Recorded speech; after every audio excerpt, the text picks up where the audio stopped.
بسم الله الرحمن الرحيم، والصلاة والسلام على رسول الله وعلى آله وأصحابه وأتباعه إلى يوم الدين. أما بعد، السلام عليكم ورحمة الله وبركاته. قيشتنا حديثي سانزهم يكيك لو ئاکارە جوانانەی کە ئینسان ئەگەر دەستی پێوە بگرێ ئەی بابەرەو بەهەشت. ئەتوانین بڵین دەرگاکانی بەهەشت کامانن. خزمەتکردنی دایک و باوک ئەدگەێنێتە بەهەشت.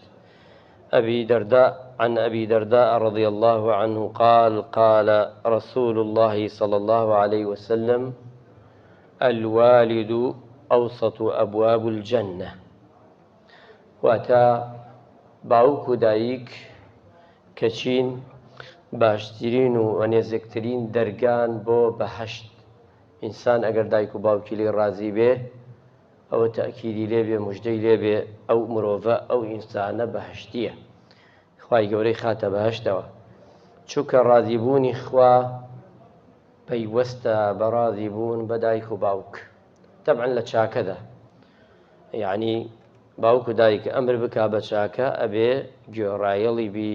بەڵام ئەگەر هەر کەسێک جگە لە ئەڵڵا ئەمرێ بکا بە خراپە هیچ کاتێک ئینسان پەیوەست نییە بە قسەی بکە. بەڵام بە چاکە تەئکیدش باوک و دایک خەمخۆرێکی تەواوە بۆ ڕۆڵەکەی. بۆی ئینسان وایە چاکە باشە کە چی بکە، بە قسەی دایک و باوکی بکە. ئەگەر ماوە لە دنیادا هەوڵدا لە دنیا دەرنەچێ ئیلا ڕازی بێلی، ئەگەر مردووشە دوعای خێری بۆ بکە و بەردەوام لە دوعای خێرا بێبەشی نەکە. چکە باوک و دایک هەر مافی ئەمێنێ ئەگە وفاتش کاگەرێ هەر دوعای خێری بۆ بکەی و خێری بۆ بکەی.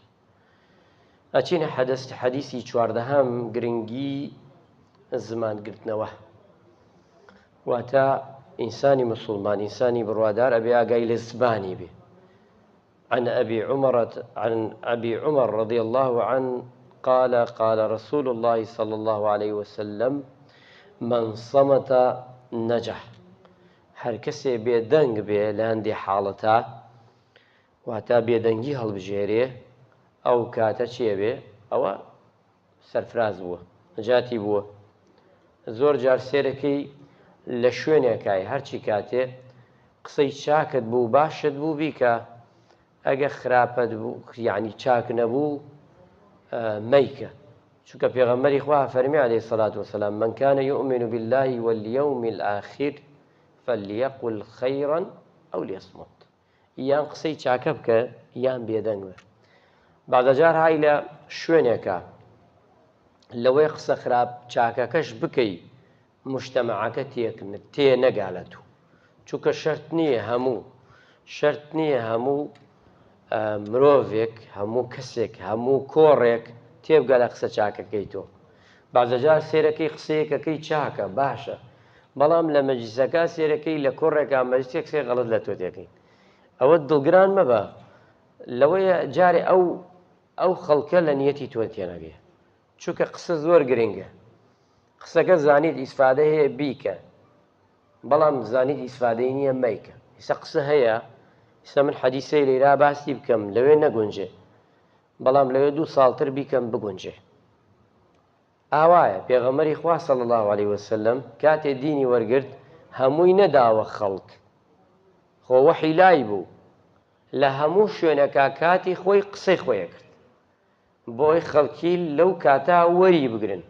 چونکە شەرت نییە هەموو شتێک کەچی ئینسان وەری بگرێ، ئەبێ وریابیت. واتە حاڵەتمان هەیە شەرت نییە هەر ئێمە قسەی خێر بکەین، هەر بڵێ دەی بێژە نە، ئەمە نە. هەرچی کاتێ زانیت قسەکانت خێرە و ئەبێتە مایەی خێر بۆ خۆت و دەوروبەرەکەت بیکە، کەم تەرخەمی مەکە. هەرچی زانیت لە شوێنێکا بۆی قسەکان ئەبێتە مایەی خراپە بۆ خۆت و دەوروبەرەکەت، وەڵاهی مەیکە، بێدەنگی هەڵبژێرە و ئەم فەرمایشتە جێبەجێ بکە جوانە. ئەچینە حەدیسی 15هەم، خراپی سوێن خواردن لە کڕین و فرۆشتندا. یەکێ لەو سیفەتە خراپانەیە. ئەبی هورەیرە گەڕێتەوە فەرمێ پێغەمبەری خوا صلی الله عليه وسلم: الحلف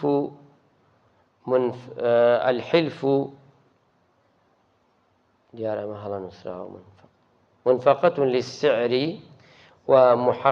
ومحققة للبركة دیارە هەڵەیەکی تیا و بێگرە دوای چاکرێ کەواتە کە ئینسان کاتێ شتە ئەفرۆشێ شتێ ئەکڕێ شتی ئەسێنێ ئەتەوێ بەرەکەتی ئەو شتە نەڕوا بەرەکەتەکەی نەچێ کەواتە سوێنی لێسەر بخۆ ئەیسە فێر بووە سەرەکە شتە فرۆشی یان شتە سێنێ ئیلا وەڵایە داتە هەنگڵیە خۆمان ئەڵێن وەڵایەکە داتە هەنگڵیە نابێ سوێند خواردن پێویست ناکە لەسەر کڕین و فرۆشتن بەخوا بەوە نەکڕین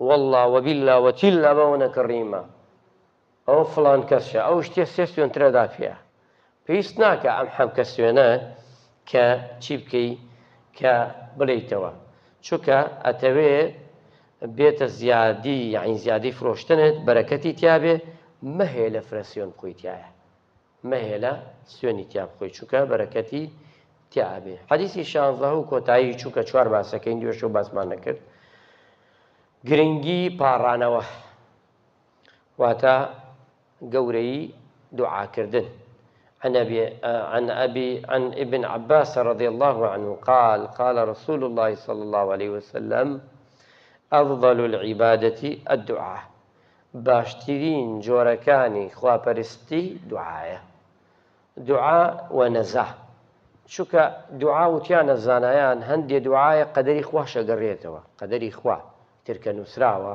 گەڕانەوەی نییە بەڵام هەندێ دوعا هەیە ئەمەنە کاریگەریە یعنی خوای گەورە ئیزنی داوە قەدەرەکەی بگۆڕێ قەدەری ئەو مرۆڤە ئەو ئینسانە ئەمەنە گەورێ چونکە دوعا باشترین چەک بەدەست منوتەوە سیلاح المومین دوعایە مخی عیبادەت دوعایە دوعا زۆر شت ئەتوانی بینی خۆت و خوا بینی خۆت و خەڵک داواکردن بۆ خۆت ماڵ و مناڵ ئەتوانی باشترین ڕێگایە بگەیتە خوا ئێستا ئێمە نوێژەکەین دوعایە ئەزانن سێژی الحەمد لله رب العالمین الرحمن الرحیم مالکی یوم الدین ئەمە دوعایە گشتی ئەمجا داواکەین حەمد و ستایش بۆ تۆ شایەتیە دەم ڕەحمان و ڕەحیم ناو خوایە خوای گەورە جوابمان دەداتەوە بە مەلایکان مالکی مڵک مەلایکەکانەوە تا بەندەکانم وەڵێ هەموو دنیا و هەموو مڵکی بەر بۆ منە ئیاکە نەعبود ئەمجا داواکەین خوایە ڕێگای ڕاستمان پێ پیشاندە ڕێگای چەپمان لەلادە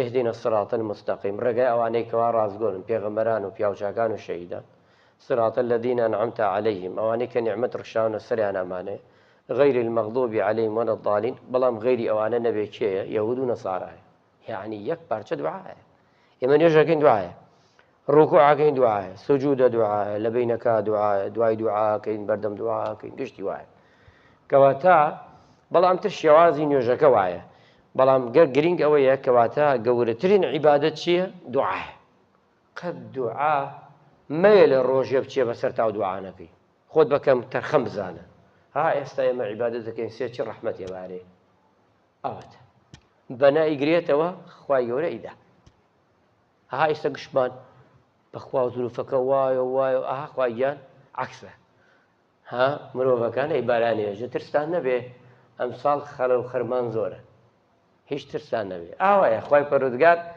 دەرگایەکی داخست دەرگایە ترەکاتەوە دەرگایەکی تر داخست دەرگایەکی ترەکاتەوە خوای گەورە ڕەحمان لێ بکە عاقیبەت خێرمان بکە و لەشمان ساغ بکە یا ڕەبی خوای لە تەپاڕەن عیبادەتمان لێ قبوڵ کەی لە مردوەکانمان خۆش بی شفای نەخۆشەکانمان بدەی تەوفیقمان بدەی تەمەنمان درێژکەی بۆی ڕەمەزانی پیرۆز بە جوانی بینە سەر عیبادەتی ئەم مانگە شیرینە نوێژ و ڕۆژ و شەو نوێژەکانمان لێ قبوڵ کەی ئامین ئامین والحمد لله رب العالمين